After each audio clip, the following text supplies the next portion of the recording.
আসসালামু আলাইকুম দর্শক মণ্ডলী। সহিভাবে নুরানি পদ্ধতিতে কোরআন শিক্ষার আজ ৪র্থ নাম্বার পর্ব। প্রথম, দ্বিতীয় এবং তৃতীয় নাম্বার পর্বে আমরা মাখরাজ সহকারে সহিভাবে হরফের উচ্চারণ শিখেছি এবং মোটা হরফ পাতলা হরফের মধ্যে পার্থক্য জেনেছি এবং হরফের মাথা চিনেছি। আজ আমরা শিখব হরকতের পরিচয়। আউযু বিল্লাহি মিনাশ শাইতানির রাজিম। বিসমিল্লাহির রহমানির রহিম। সবক নাম্বার ৬, হরকতের পরিচয়। হরকত এক জবর, এক জের, এক পেশকে হরকত বলে। তাহলে জবর, এরকম যে টানটা দেওয়া আছে উপরে যেটা আছে এটাকে জবর বলা হয়। নিচে যেটা দেওয়া আছে এরকমভাবে নিচের এইটাকে জের বলা হয়। আর উপরে গোল করে এরকমভাবে দেওয়া আছে এটাকে পেশ বলা হচ্ছে। তাহলে হরকতের উচ্চারণ তাড়াতাড়ি পড়িতে হয়। হরকতের উচ্চারণ তাড়াতাড়ি পড়িতে হয়। আলিফে জবর, জের, পেশ যজম হইলে ওই আলিফকে হামজা বলে। অর্থাৎ আলিফে যদি জবর থাকে, জের থাকে, পেশ থাকে এবং যজম থাকে, অর্থাৎ আমরা এভাবে বলতে পারি আলিফে যদি কোনো কিছু থাকে তাহলে আলিফকে হামজা বলা হয়। তাহলে আলিফ যখন হামজা হচ্ছে, আমরা তো আগেই একটা চিনেছি আমাদের হামজা রয়েছে, তাহলে ওইটা হচ্ছে গোল হামজা বলা হয় আর এটাকে হচ্ছে লম্বা হামজা বলা হয়। আলিফে যখন কোনো কিছু থাকে অর্থাৎ জবর, জের, পেশ যজম থাকে, এই আলিফকে লম্বা হামজা বলা হয়। তাহলে এই আমরা হরকতকে চিনলাম। হরকত হচ্ছে এক জবর, উপরেরটাকে জবর বলা হচ্ছে, এক জের, নিচেরটাকে জের বলা হচ্ছে আর উপরেরটাকে পেশ বলা হচ্ছে। উপরেরটাকে জবর বলা হচ্ছে, নিচেরটাকে জের বলা হচ্ছে আর উপরেরটাকে পেশ বলা হচ্ছে। তাহলে আমরা এখানে বলবো আলিফকে আলিফ না বলে এখন হামজা বলবো। তাহলে আমরা এটা উচ্চারণ করব হামজা জবর আ, হামজা জের ই, হামজা পেশ উ। তাহলে আ, ই, উ। বা জবর বা, বা জের বি, বা পেশ বু, বা, বি, বু। এগুলোকে তাড়াতাড়ি বলতে হবে, কারণ হচ্ছে এগুলো হরকত। হরকতের উচ্চারণ আমাদেরকে তাড়াতাড়ি করতে হয়। তা জবর তা, তা জের তি, তা পেশ তু, তা, তি, তু। সা জবর সা, সা জের সি, সা পেশ সু, সা, সি, সু। তাহলে সাকে আমরা যতবার বলবো ততবারই পাতলা করে বলবো এবং হরকত দিলেও এটাকে পাতলা করেই উচ্চারণ করতে হবে। সাকে আমরা আরও একবার উচ্চারণ করি। সা জবর সা, সা জের সি, সা পেশ সু, সা, সি, সু। জিম, আমরা আগেই বলছিলাম জিম হচ্ছে শক্ত হরফ, এজন্যে এর হরকতের ব্যবহারও শক্ত করে হবে। জিম জবর যা, জিম জের জি, জিম পেশ জু। তাহলে যা, জি, জু। হা জবর হা, হা যেহেতু গলার মাঝখান থেকে হচ্ছে আর বাতাসটা সম্পূর্ণ বের হয়ে যাচ্ছে, এজন্য এর হরকতগুলো ওইভাবেই উচ্চারণ করতে হবে। যেমন আমরা বলতেছি হা, তাহলে হা জবর হা, হা জের হি, হা পেশ হু, হা, হি, হু।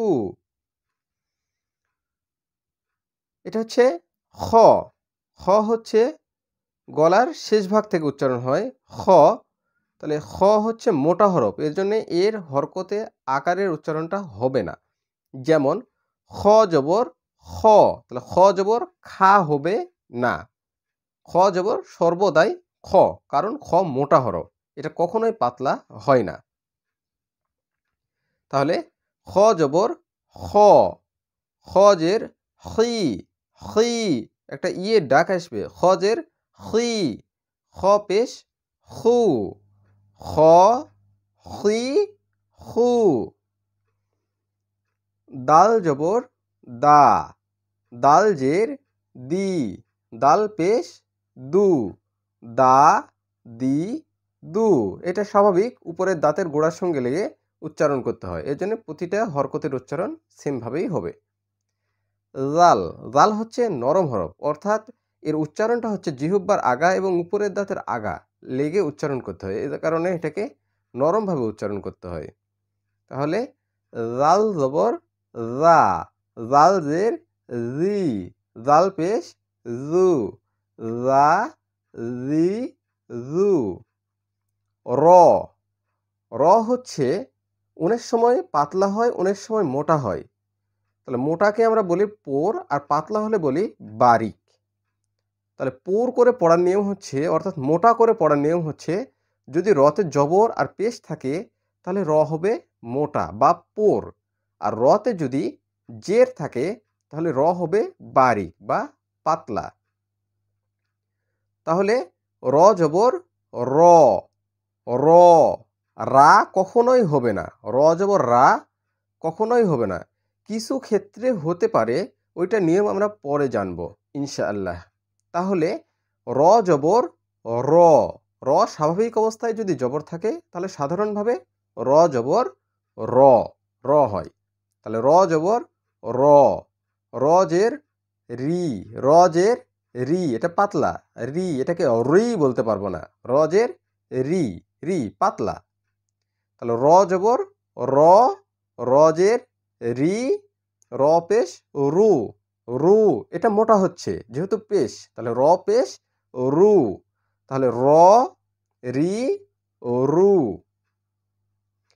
জা, জা জবর জা, জা, জা জের জি, জি, জায়ের উচ্চারণ হচ্ছে জিহ্বার আগা আর নিচের দাঁতের পেট থেকে শীষ দিয়ে উচ্চারণ করতে হয়, জায়ের উচ্চারণ শীষ দিয়ে উচ্চারণ হয়। তাহলে জা জবর জা, জা জের জি, জা পেশ জু, জা জি জু। সিন, সিনের উচ্চারণও একই জায়গা থেকে শীষ দিয়ে, অর্থাৎ জিহ্বার আগা থেকে এবং নিচের দাঁতের পেট মানে দাঁতের মাঝখান। তাহলে সিন জবর সা, এটাও শীষ দিয়ে উচ্চারণ, সিন জবর সা, সিন জের সি, সিন পেশ সু, সা সি সু। শিন, শিন হচ্ছে শক্ত, জিমের রকম, জিম যেমন জিহ্বার মাঝখান থেকে উচ্চারণ হয় শক্ত করে, শিন ও জিহ্বার মাঝখান উপরের তালুর সঙ্গে লেগে উচ্চারণ হবে। শিন জবর সা, শিন জবর সা, শিন জের শি, শিন পেশ সু, সা শি সু। সদ, সদ হচ্ছে মোটা হরফ, অর্থাৎ এর আকার হয় না। আমরা প্রথম দ্বিতীয় নম্বর পর্বে আমরা এটা জেনেছি যে মোটা হরফ কোনগুলো এবং পাতলা হরফ কোনগুলো। যদি আমরা না দেখে থাকি তাহলে দ্বিতীয় পর্বটা অবশ্যই দেখে নিব, আমাদের পড়ার জন্য অনেক সুবিধা হবে ইনশাআল্লাহ। তাহলে সদ জবর স, সদ জবর কখনো সা হবে না, সদ সর্বদাই মোটা, এই কারণে সদ জবর স, সদ জের সি, সি বলতে হবে, কারণ মোটা হরফ এটা, সদ জের সি বললে পাতলা হয়ে যাবে, এজন্য সদ জের সি, সদ পেশ সু, সু, সু বলবো না, সু বললে এটা পাতলা হয়ে যাবে, এটা মোটা, সু সু। তাহলে সদ জবর স, সদ জের সি, সদ পেশ সু, স সি সু। দদ, দদ হচ্ছে মোটা হরফ। তাহলে দদের উচ্চারণ জিহ্বার গোড়ার কিনারা উপরের মাড়ির দাঁতের সঙ্গে দদ, দদ এরকম উচ্চারণ হয়। তাহলে দদ, দদও মোটা হরফ যেহেতু, এই জন্য এরও আকারের উচ্চারণ হবে না, যেমন দা হবে না, দদ জবর কেউ দা বললে ভুল। তাহলে আমাদেরকে সঠিকভাবে বলতে হবে দদ জবর দ, দদ জবর দ, এটা হরকত, এই জন্য আমাদের তাড়াতাড়ি বলতে হবে দদ জবর দ, দদ জবর দ, দদ জের দি, দদ জের দি, দদ পেশ দু, দদ পেশ দু। এটা সবসময় খেয়াল রাখতে হবে, জিহ্বার গোড়ার কিনারা